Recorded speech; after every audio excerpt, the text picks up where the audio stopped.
И добрый вечер, дорогие телезрители. Понедельник, 19:30, и вы видите на своих экранах будничный суперпрайм «Не пропусти главное», за который сегодня ответственен я, Дмитрий Аргунов. Так уж получилось, что последние серии наших выпусков с моим участием прошли под общим, скажем так, знаменателем. Некие фобии, которые мы рассматриваем под пристальным взглядом.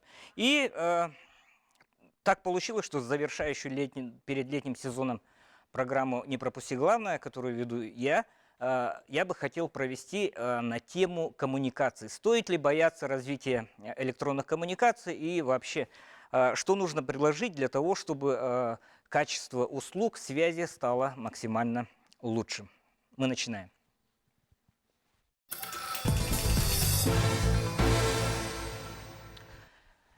И давайте мы начнем. Хотелось бы, вот затравщик нашего сегодняшнего выпуска, именно с его страницы Алексей Толстяков, блогер, руководитель Якутия Медиа. Да? Я узнал о том, что произошла некая, ну не конфликтная ситуация, а некий момент, когда одному из операторов сотовой связи жители села Хатасы не дали добро на установку коммуникационного оборудования. Вот твоя оценка данной ситуации. Начнем с твоей подачи, потом мы спросим непосредственно самих участников этих событий. Я немножко проясню. Добрый вечер. Немножко проясню. Меня пригласили в качестве свидетеля этого события, да, ну, чтобы это было действительно объективно показано, рассказано, чтобы чтобы потом не было разговоров о том, что вот было совсем по-другому.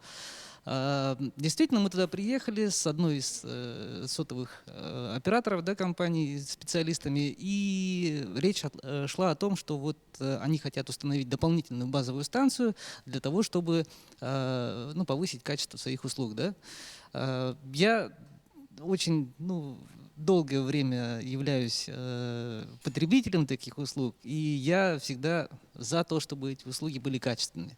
Соответственно, этого можно добиться только в случае, если мы идем вместе техническим прогрессом, если мы развиваемся в техническом плане, ставим новое оборудование, и все это оборудование, естественно, оно, поскольку оно уже и гражданского, да, такого толка направления, то оно не может быть опасным каким-то для здоровья и так далее. Ты хочешь сказать, военная связь опасна, да? Ну, в военной технике мы не разбираемся, мы говорим о гражданском. Ну, да, она довольно закрытая.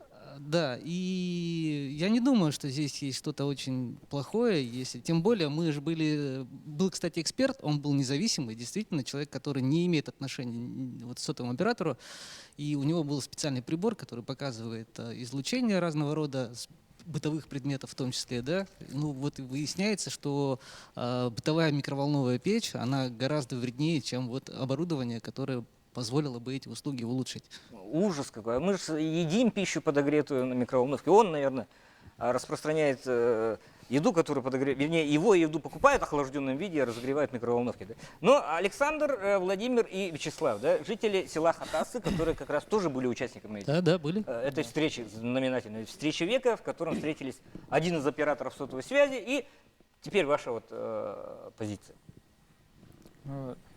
Добрый вечер. Наша позиция это как бы нейтральная, но мы не хотим, чтобы рядом с нашим частным домом ставили вот вышку. Вот. Мы сразу были категорически против этого. Основываясь на чем вы, скажем, подумали, что вот стоит коли вышка, то будет что-то плохое?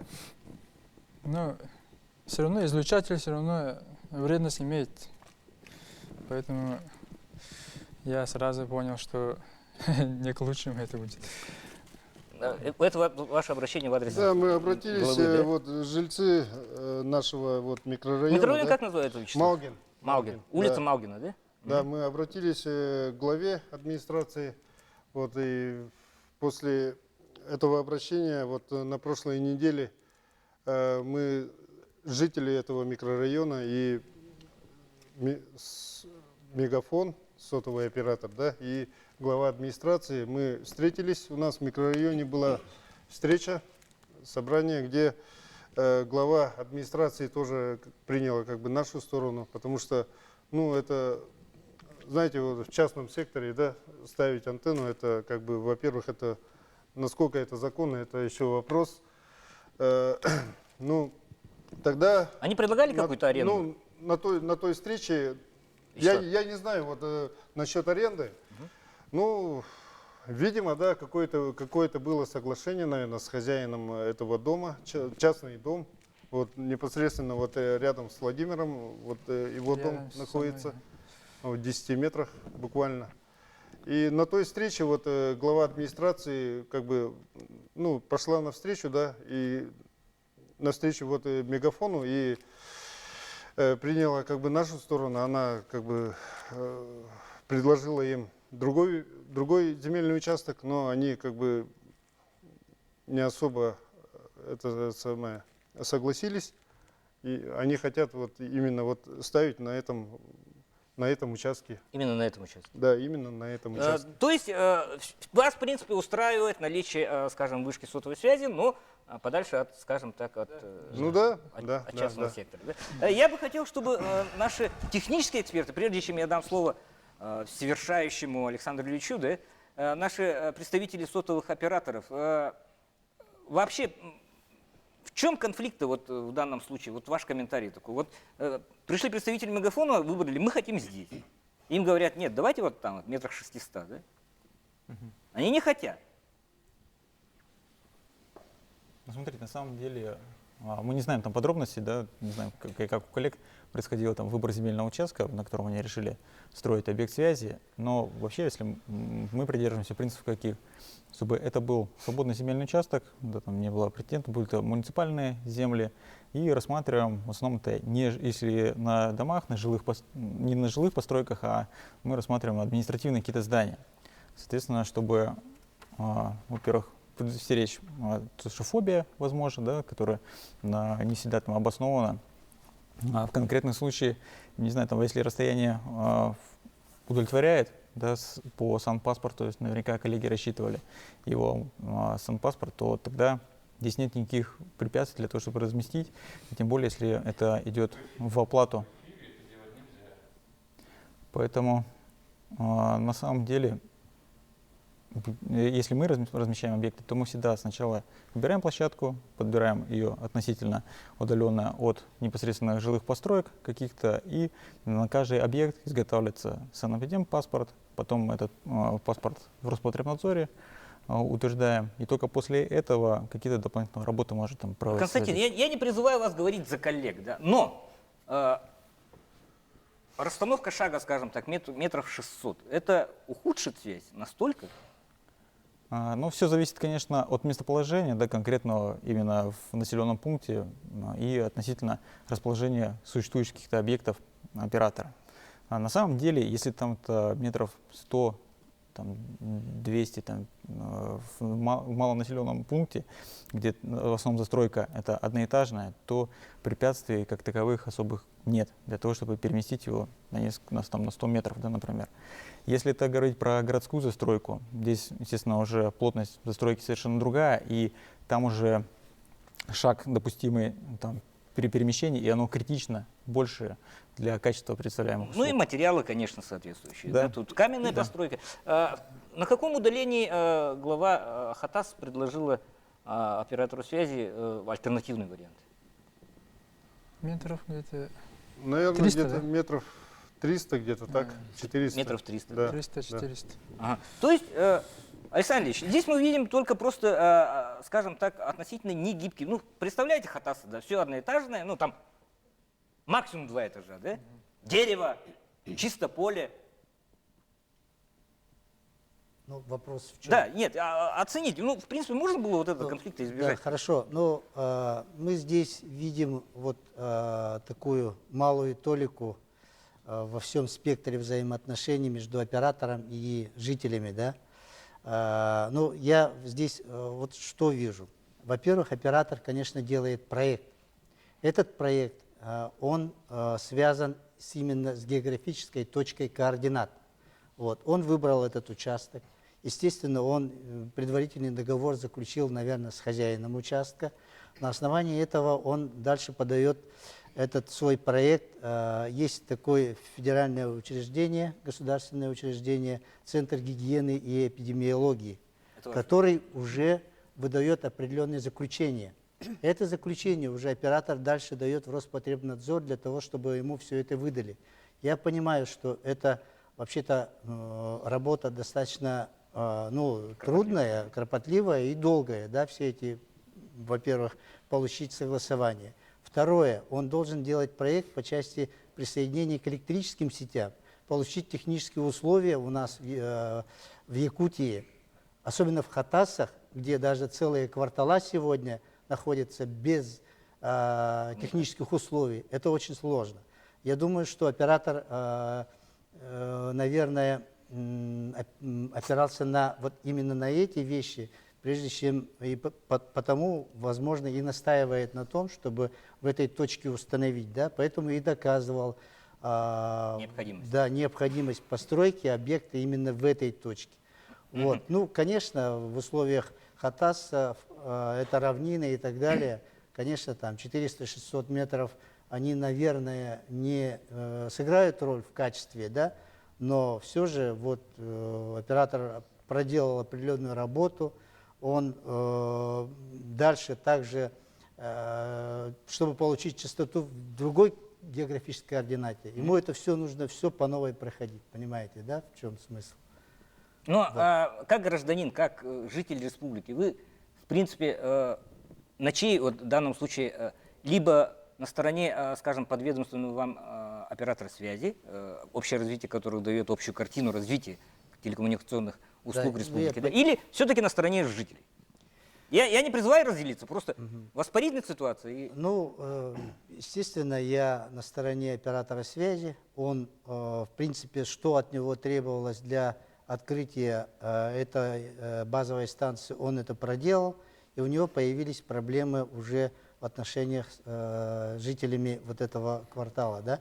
Но в то же время я понимаю чаяние наших вот жителей, что они думают, что это вредно, но на самом деле тот фонд, который будет излучать в атмосферу, да, в эфир, вот это сооружение связи, оно абсолютно не превышает те нормы, которые Те нормы, которые допущены, да? допущены. И об излучениях и о нормах излучения мы сразу после рекламной паузы поговорим. Вы смотрите «Не пропусти главное».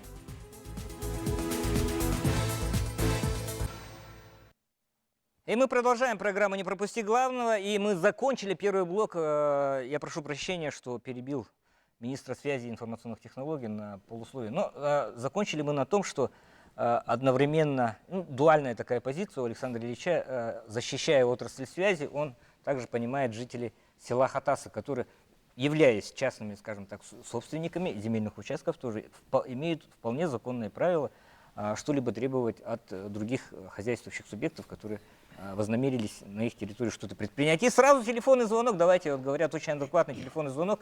Послушаем. Говорите. Здравствуйте. Да. Значит, наш дом находится на Якутской 2. Значит, у нас стоит антенна, также мегафона. Значит, она стоит здесь без разрешения жильцов.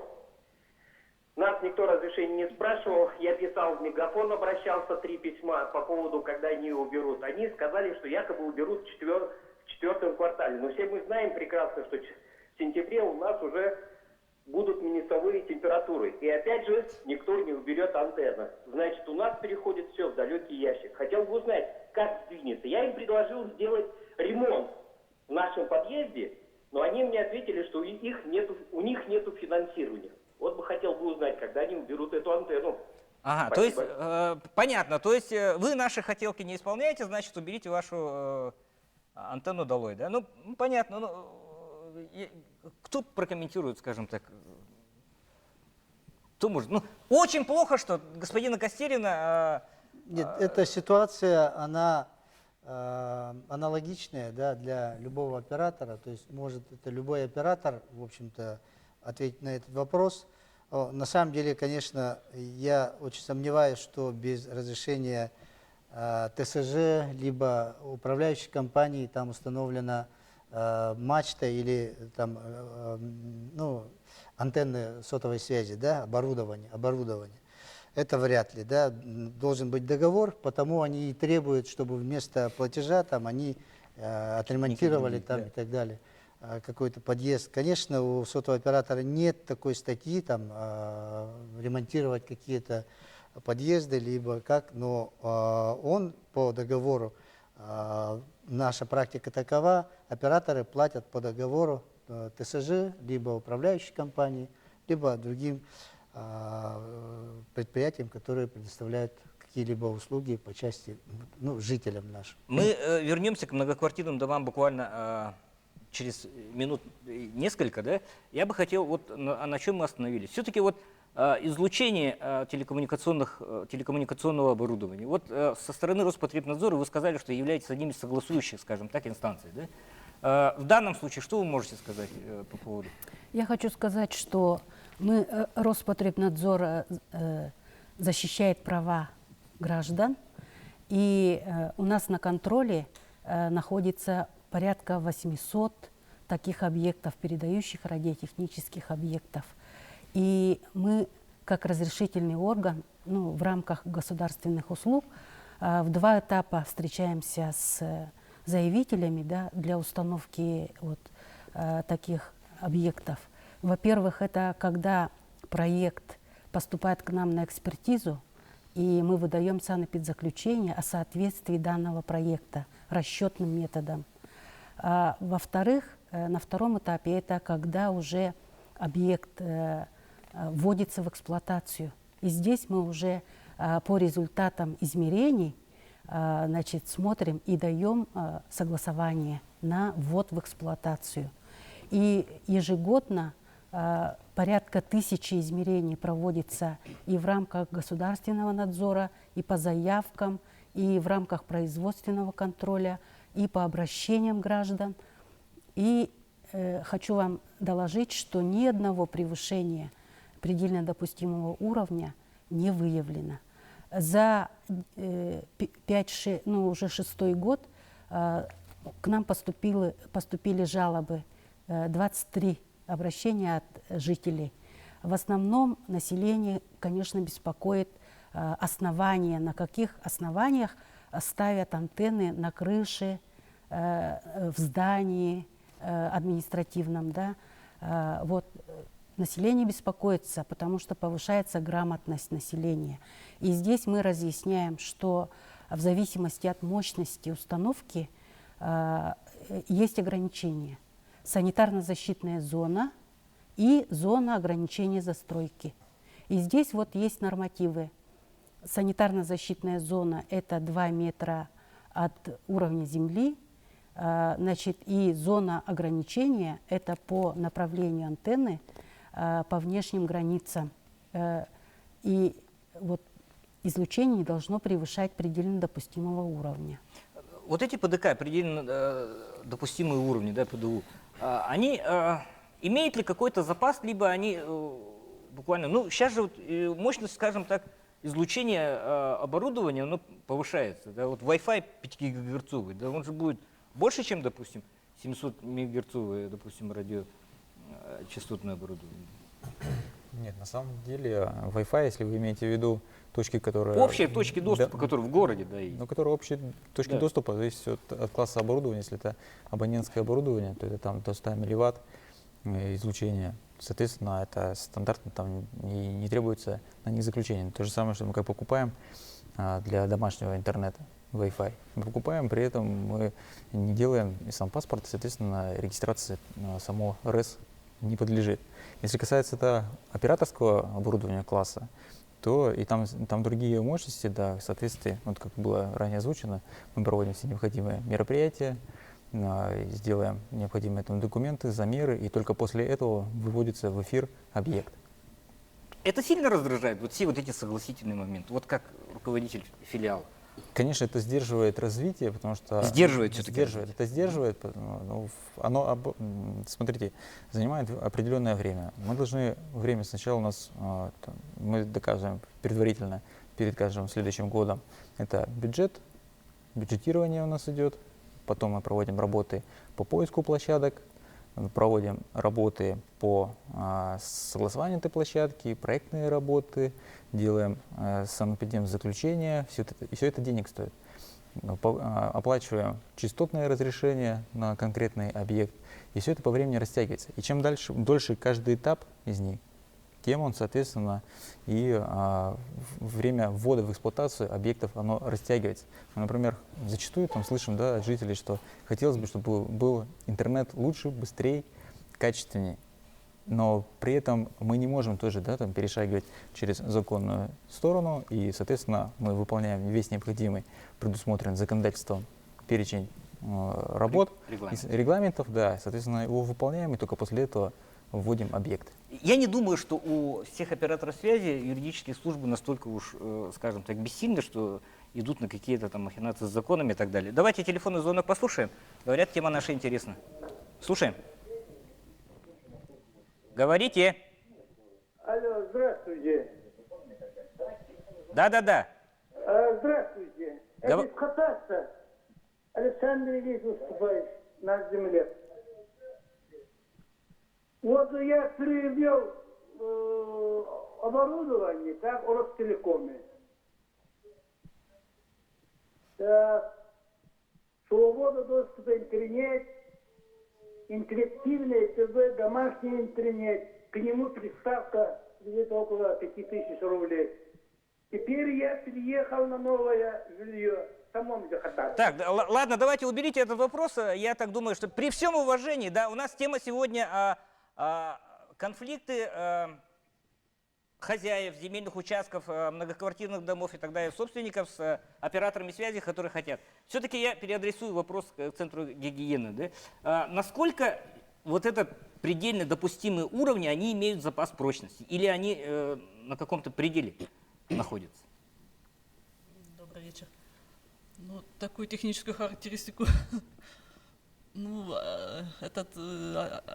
ну, скажем, превышение там процентов на 20 может ли повлечь такие уж серьезные необратимые последствия? Нет, превышения вообще не должно быть санитарных норм. Если определено санитарными требованиями, что должно быть 10, выше 10 не должно быть ни одной копейки, грубо говоря, да?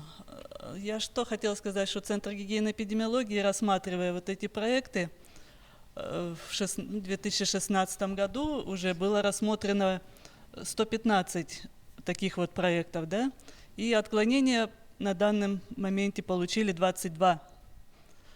Ну, основные, как бы, несоответствия, да, выявляются, которые при рассмотрении проектов, это, ну, не совсем достоверные сведения об антеннах предоставляются, ну, как бы предоставляется ситуационный план, и на нем не указаны строения по этажности, то есть пятиэтажное здание, двухэтажное, не указана этажность. Ну и не всегда предоставляются расчеты вот этой санитарной защитной зоны и зоны ограничения застройки. Из-за вот этих параметров проекты отклоняются, но на доработку получается. Но это чисто получается бумажно. То есть технических таких, чтобы супер-пупер излучения, такого не бывало? Такого нету. Такого от базовых антенн нету. Такого не бывало. Хорошо. Моим коллегам я бы хотел обратиться. Вот, а не может ли быть ситуация, когда Мегафон или кто там, любой, скажем так, оператор, он занизит, скажем так, качество покрытия, и рассерженные хатасские бабушки, которых WhatsApp будет жутко тормозить, просто напишут другую петицию? Можно я, Дмитрий, раз меня позвали, скажу, Да. что, во-первых, вся республика мечтает о том, чтобы им поставили побыстрее точку передающую. У всех проблема медленного WhatsApp, во всех улусах, во всех деревнях, везде все хотят больше, больше, все требуют от операторов связи больше базовых станций. И только в Хатасах почему-то вот в одном населенном пункте вот появились такие люди, которые... Вот вам это не кажется как бы странным?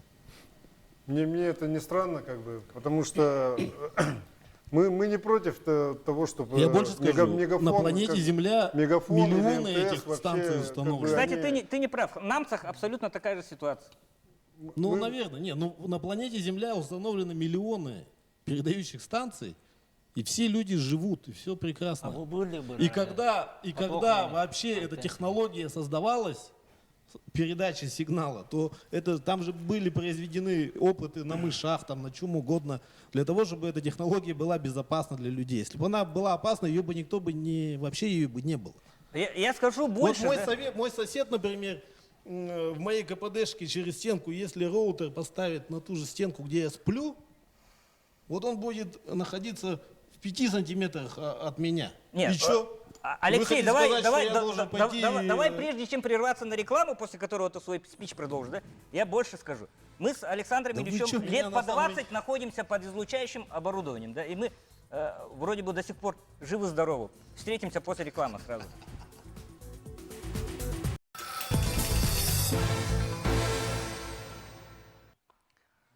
Мы продолжаем выпуск программы «Не пропусти главное», в котором рассматриваем аспекты, связанные с взаимоотношениями операторов связи, их оборудования с собственниками земельных участков, многоквартирных домов и так далее. И Алексей Васильев очень эмоционально начал говорить, что... Ну, я предлагаю жителям Хатасов, значит, продолжить борьбу, запретить, значит, Кока-Колу на территории Хатасов, стиральный порошок, там, что гамбургеры, ну, запрещайте все, что приносит вред здоровью, все нужно запретить тогда. Потому что от Кока-Колы вреда намного больше, чем от сотовой связи. Я вообще не вижу предмета разговора. Я хочу сказать, что вообще надо, по-моему, говорить не о связи, а о проблеме мракобесия в нашем обществе. Но я не дам гостей студии называть мракобесием. Алексей, не надо говорить. Вот то, что WhatsApp овладели настолько дремучей массой, да, что они пугают несуществующей радиацией и так далее, это я могу говорить. Но не надо говорить вот за тех людей, которые добровольно пришли за своей проблемой. Я про них так не говорю, но я говорю вообще о том, что в обществе есть проблема мракобесия, Согласен. в том, что люди, не владея техническими данными, не зная информации, начинают придумывать какие-то заговоры, там какие-то угрозы, которых не существует. Вот я считаю, этого не надо делать. Это право потребителя. Мы защищаем права ваши. Вы, пожалуйста, к нам подойдите. Мы посмотрим всю техническую документацию, посмотрим все проекты. Чтобы до конца ваши, скажем так, движения были согласованы и по закону. Потому что мы выдаем окончательный документ разрешения. Вы к нам подойдите. И все-таки я бы хотел, вот не только частные земельные участки есть, люди проживают. Мы проживаем еще в многоквартирных домах, да? Не, эта история, я могу продолжить и с этим химзаводом, история с этими, с дальневосточным гектаром. Это все же теории заговоров каких-то ужасных, да, что специально хотят отобрать нашу землю, там, всякое такое. Это же все из одной, это проблема мракобесия в обществе. Понимаешь, когда люди ничего плохого не хотят вам сделать, а вы говорите, что вы пришли нас уничтожить.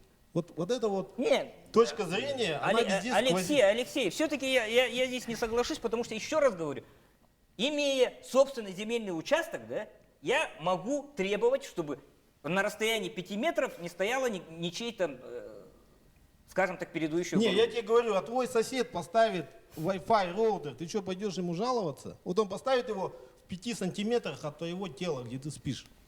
Вот ты спишь у стенки дома, сосед через стенку поставит роутер, и ты получишь облучение в 500 раз больше, чем от этой передающей станции. И что ты будешь пойдешь жаловаться, что будешь делать? Хорошо. Это же бред, это бред, понимаешь? Вот это полный бред.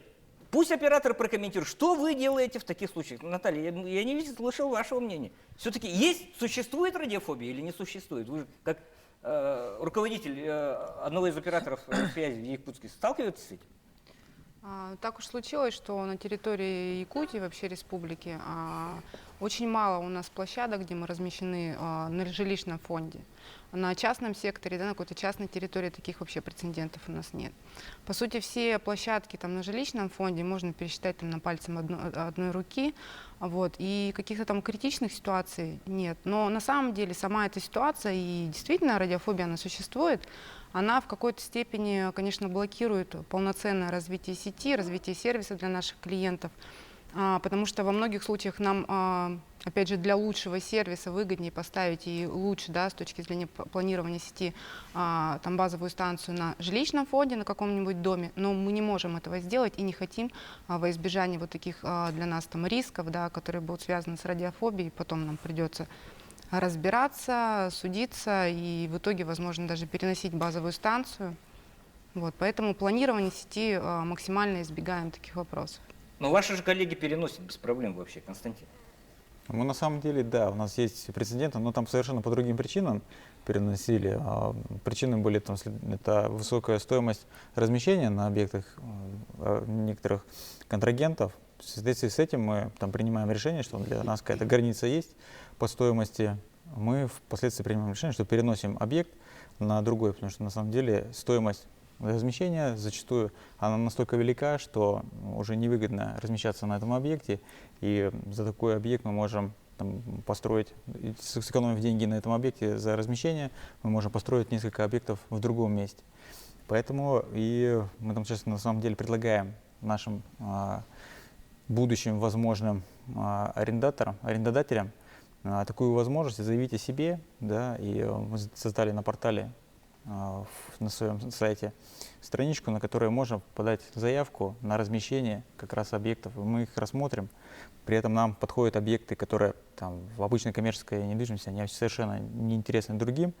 Это чердачные какие-то помещения, да, какие-то производственные территории, которые там, не представляют интереса для других видов деятельности.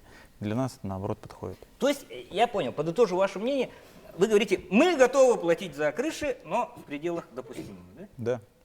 Угу. Хорошо. Вот Сергей Викторович Синеев, я не побоюсь этого слова, старейшина ТСЖ, вы обрисовывали мне ситуацию с Лауконом, когда поднимались на крышу, да, и просто не могли перейти от одного конца крыши на другой. Не, у нас была такая ситуация, это было лет 6 тому назад, когда действительно у нас была большая война и со всеми провайдерами, ну и прежде всего с Ростелекомом, тогда это был Саха-Телеком, и мы огромное количество, то есть, вернее, мы добились того, что Ростелеком огромное количество кабелей просто тупо снял, демонтировал оттуда.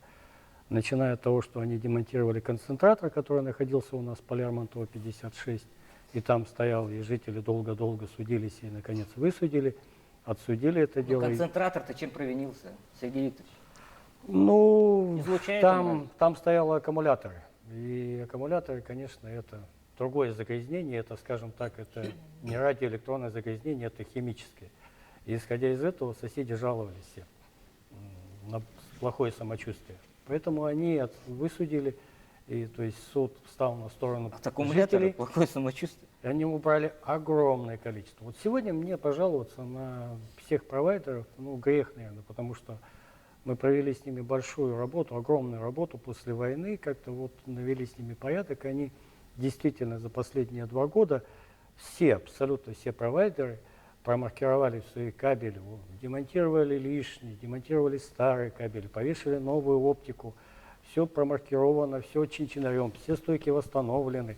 Даже вообще ни слова сказать не могу. Даже на крышах у них идеальные образцовые, скажем так говоря. Ну не образцовые, конечно, я бы хотел еще лучше, но, по крайней мере, более-менее. То, что я видел до этого, это был какой-то кошмар, это была паутина, туда невозможно было ногой ступить. Там можно было с крыши свалиться. Это все стойки были загнуты. Все стойки. Ну, мне же не дадут никто сорвать. У меня есть и фотографии, есть фотоархив. Сергей Викторович, крыши подчас единственная возможность ТСЖ заработать на, скажем, проведение благоустройства того же, да? Ну, скажем так, одна из возможностей. Одна из возможностей. Да. Все-таки чем должно регулироваться? Вот операторы говорят, мы согласны платить, но, скажем так, в рамках либо тарифов, которые утверждены чем-то, да? Вот вообще, на основании чего на практике, то, что вы сталкиваетесь, регулируется вот это вот. Или можно нарисовать там цифру 1 миллион в месяц, и все. Можно, потому что это нерегулируемая сфера, это свободный рынок считается, да? Вот, но тем не менее, по инициативе Минкомсвязи, да, нашей республики, была создана межведомственная комиссия, и в этой межведомственной комиссии одним из вопросов рассматривала Там был вопрос, рассматривался о проекте так называемого закона о свободном доступе, да, в жилые дома провайдерам. И в том числе рассматривался вопрос хотя бы временно рекомендовать всем ТСЖ управляющим компаниям установить какой-то тариф там. Да. И мы как-то вот договорились о том, что, предположим, 1000 рублей это за кабель, который проходит по кровле, да, по стойкам, и 500 рублей за шкаф, который висит в подъезде. Если это шкаф в закрытой зоне, то есть нет свободного доступа к этому шкафу, то 500 рублей. Если шкаф в открытой зоне, где свободный доступ, кто хочет, называется, туда может попасть, то это 300 рублей. И пока приблизительно мы придерживались этих тарифов. Я считаю, что это не так сильно обременительно для них, для всех провайдеров, вот такие суммы. В частности, по Мегафону, вот буквально недавно, на прошлой неделе, мы заключили договор, они свою оптику тоже прокидывают через нашу кровлю, и мы им свободно дали доступ, они, по-моему, без каких-либо проблем. У них, правда, бюрократия там такая огромная, там договорная компания в течение месяца, 2-3 может идти. Это у них как-то это. А кабель они повешали очень быстро. Александр Ильич, все-таки должен ли быть нормирующий какой-то акт? Потому что вот когда Сергей Викторович говорит, тут можно нарисовать миллион, да хоть 10 миллионов. Да? Сергей Викторович прав. Действительно, до сегодняшнего момента вот эти вопросы, они никем не регулируются. Вот потому и нам не пришлось работать. Я приведу пример не использования вот крыш и так далее, да, а использования земельных участков в районах. Вот у нас, не дадут соврать операторы, эти тарифы, они отличаются друг от друга где-то порядка 2000 раз. Представляете себе, да? До 2000 раз отличаются. То есть возьмем примерно участок для сотовой связи в одном и том же районе, да, примерно в одинаковых районах, вот, 1900 и более раз. Участок, ну, допустим, 10×20, он стоит по-разному для оператора связи. То есть мы со всеми сейчас проводим работу для того, чтобы доводим до всех администраций и законодательных собраний этих районов, да, доводим средние величины, как, где и как это самое выставляются вот эти вот тарифы, и сегодня приводим в соответствие. Такая же работа проводится в городе Якутске, потому что очень сложно здесь все это тарифицировать, это никем пока не устанавливается, но мы приводим к каким-то стандартным, да, чтобы не было, вот как Константин сказал, что уходили от разных там партнеров, да, допустим, я не буду говорить, но это техникумы на крышах техникумов определенных, там были очень большие тарифы, и они вынуждены были уходить от этого. Вот. Ну и использование опор электричества, также мы стараемся, что доводим, да, до них, чтобы они были примерно равные. Ну вот так вот проводим работу. Но на самом деле сегодня уже Минкомсвязи Российской Федерации работает над этим, над таким законопроектом, чтобы все эти отношения регулировались уже законом Российской Федерации и были в ГОСТы и так далее уже введены при проектировании, да, уже определенные вещи. Вот, допустим, мы должны сказать, вот житель наш по-другому требует. Он говорит, вот я хочу Транстелеком, или Ростелеком, или ТЦТР, или кого-то, да? Сегодня мы вынуждены прерваться.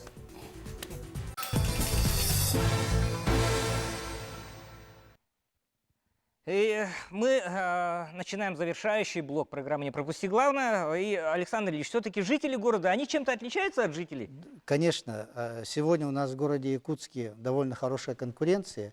И житель вот, многоквартирного дома, один говорит, ему нужен Ростелеком, другой Транстелеком, третий ТЦТР и так далее. И вот сегодня каждый оператор должен проводить до последнюю милю до каждой квартиры. При этом через полчаса, через полгода этот оператор говорит о том, что переходит к другому, этот гражданин говорит, к другому оператору, и опять тянется последняя миля уже другого оператора, да, и так вот мы видим, в каждую квартиру заходят 3 независимых кабеля, да. Вот, это Бывает и больше. Бывает и больше. А это неправильно. Вообще мы должны уже в сдаваемом жилье заложить возможность Готовую сеть. уже готовой сети первая. До квартиры должна доходить одна сеть. У нас должна быть у связистов небольшое помещение, где-то в вспомогательных помещениях, где мы должны установить боксы всех операторов и по желанию нашего гражданина переключить уже его не прокладывая через весь подъезд там кабель, а уже здесь подсоединить этого жителя. Коллеги-то по воздуху работают? Ну, это одни коллеги. Ну как по воздуху? Мы им недавно вон кабель оптиковолоконный, насколько я знаю, повесили. Конечно, конечно. То есть они сами повесили на наш дом. Я не знаю, чего там по воздуху работает. Не, ну в основном мобильная связь, это сотовая связь, это все-таки... Компания Билайн предоставляет услуги кабельного цифрового телевидения, в том Это числе первое. нас касается. Второе, до базовых станций, да, все равно оптика прокладывается где-то. И оптики сотовых компаний в городе очень много. Очень много. Все-таки, товарищи операторы, в каких условиях вы бы чувствовали себя счастливыми? То есть, какова идеальная модель взаимоотношений там, с хозяевами земельных участков, ТСЖ и так далее? Вот давайте прокомментируйте.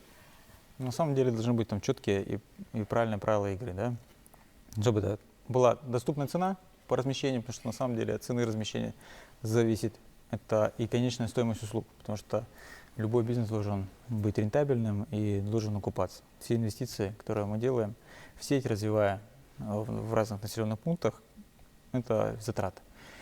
Соответственно, по срокам, да, чтобы быстрее можно было вводить, чтобы меньше было там, бюрократии, которая есть в некоторых моментах, она проявляется где-то больше, где-то в меньшей степени, но это есть. На самом деле и отводы земельных участков достаточно долго происходит по времени, но это просто с требованием нашего законодательства, и к чему мы следуем. Поэтому, если бы нам было проще, было бы меньше, требовалось бы документов разрешительных, которые необходимо соблюдать, да, и в этом направлении мы тоже работаем и с Министерством связи, разрабатываем совместные проекты, которые облегчили бы именно вход, при этом не нарушая, естественно, интересы населения.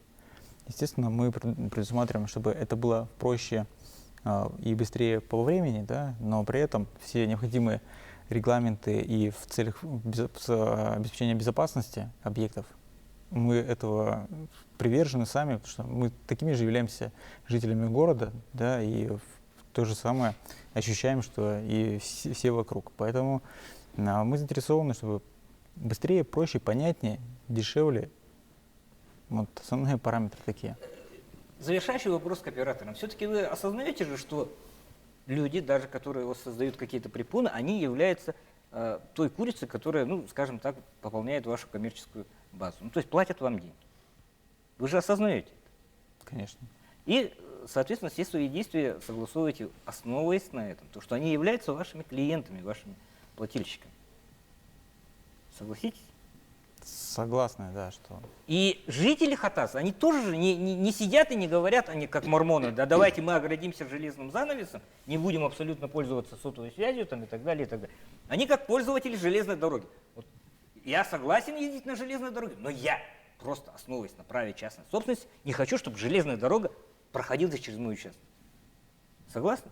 Если я призову, скажем так, всех операторов, даже отсутствующих здесь, да, проявить максимум гибкости в отношениях с частными собственниками. Это правильно будет немножко? Но вы и так проявляете, вот даже, говорю еще раз, на конкурсной основе набираете своих арендодателей. Да? То есть здесь у людей появляется, то есть участок 69-й, допустим, рядом с вами, Владимир, он отказался от права быть арендодателем и переходит право на участок номер 13, в котором там правообладатель совершенно другой человек. Завершающий вопрос к министру связи и информационных технологий. Все-таки не будь вот этих препонов, да, я понимаю, что эти рабочие моменты, они в комплексе охватывают. Мы не могли сегодня отразить всего, потому что это не конфликт конкретно жителей Хатас, вот сидят Терентьев там и другие, да, они поконфликтовали с одним. Если в комплексе решать, вот какова должна быть модель идеального развития, чтобы все были довольны. И те, которые инвестируют в связь, нашу республику, и те, которые пользуются. Ну, идеальную модель разработать, конечно, очень трудно, да. Я здесь вижу конфликт, на самом деле, не между жителями и оператором, да, а как раз конфликт между самими жителями. Вот их сосед, да, он воспользовался правом и сдал свой участок в аренду. А соседи этого человека, который заключил договор с оператором связи, они против того, чтобы мачта стояла вот в соседнем участке. И ведь оператор же не пришел и не сказал: я вот в твоем участке поставлю мачту. Такого не было. Они договорились с жителем, который является их соседом, но сегодня вот жители, они против этого. Вот. Ну, идеальный случай, конечно, мы, в том числе операторы связи, все учреждения, организации, которые причастны к этому, они должны, мы, да, должны вот работать над тем, чтобы люди не боялись вот этого развития, да, что нет такой вредности, да, они должны быть грамотны и должны понимать или вредность, или невредность того или иного сооружения, да, а спокойно к этому относиться. Вот. А изречение в том, что я сам буду пользоваться, но это дайте не в моем населенном пункте или где-нибудь подальше делайте, да, конечно, мы этого не приемлем. Развитие все равно касается двух проблем. Конечно, это движение вперед, и все равно какое-то, может быть, ну, то ли неудобство, то ли какое-то, оно все равно будет, да, вот и мачту-то надо поставить. Ведь мы в пещере жили, решили построить печку, да, мы, во-первых, лишились определенного площади, потом нужно было рубить дрова, да, это экология и так далее. Вот все равно это палка о двух концах. И потому к этому мы должны, вот говорили о химзаводе тоже, да, мы должны понимать и сопоставлять то, что принесет нам, всем вместе жителям, то, что к нам придет, развитие, и соизмерять то, что придет возможный какой-то там урон или там вред там, здоровью, экологии и так далее. Если мы это все будем понимать, мы будем идти вперед, и никто никому мешать не будет. Это сегодня, я считаю, это частный случай. Вот. То, что говорил Константин, на самом деле, конечно, все нужно упрощать, но в части тех, кто сегодня принимает участие, это Центр гигиены и эпидемиологии, Роспотребнадзор, как раз-таки у них есть жесткие регламенты работы, и вот мое общение как генерального директора долгое время это доказывает, что они уже четко сегодня предоставляют свои заключения и так далее. Вот. А дальше все равно движение идет, мы будем работать и с собственниками жилья, с управляющими компаниями, и когда уже все это будет расписано, и все мы будем понимать, тогда, конечно, развитие пойдет быстрее.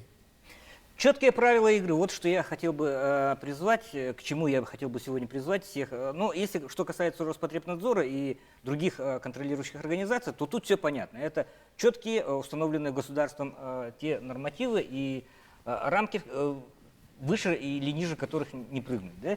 Я еще раз говорю, я отлично понимаю собственников тоже земельных участков, которые расположены в селе Хатас. Но где-то есть все равно золотая середина. Да? И, как говорится, и чтобы и нашим, и вашим. Да? Я отлично понимаю позицию операторов связи, которые вынуждены, вот как Константин говорил, проводить достаточное количество времени. Вот перенос вот этот, я так думаю, что им обойдется тоже в копеечку, наверное, да?